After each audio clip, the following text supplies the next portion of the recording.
Salut, prieteni! În acest video o să vă arăt cum puteți verifica termostatele la BMW-urile din seria E.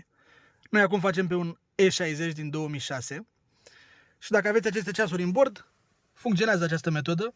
Deci cum puteți să verificați temperatura la apă din mers. Și practic ce avem de făcut e să afișăm temperatura apei în bord când mergem cu mașina.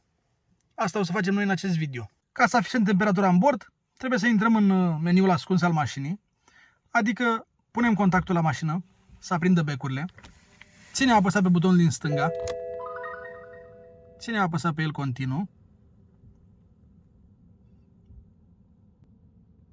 până apar aceste numere. Am dat drumul la buton, noi trebuie să adunăm numerele de acolo, în cazul meu e 1 plus 7 plus 6, adică numărul 14. Ok? Și acum o să mergem cu clicuri până la punctul 19, ca să bag codul meu de acces, care este numărul 14, să deblochez meniul ascuns. Acum mă duc la numărul 19, dau click.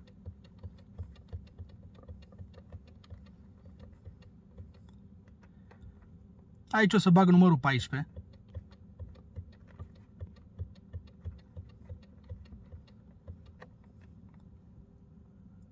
Și acum avem deblocat meniul ascuns. Dacă intrați într-un meniu, trebuie să țineți apăsat ca să ieșiți din el. Așa trebuie să vă apară. Mergem la numărul 7. Am intrat din nou. Țin apăsat. Și acum merg la numărul 7. Care e temperatura apei. Vedeți? 69 de grade Celsius. Acum pot să pornesc motorul.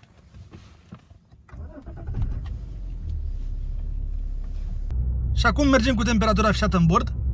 Să vedem la câte grade urcă apa.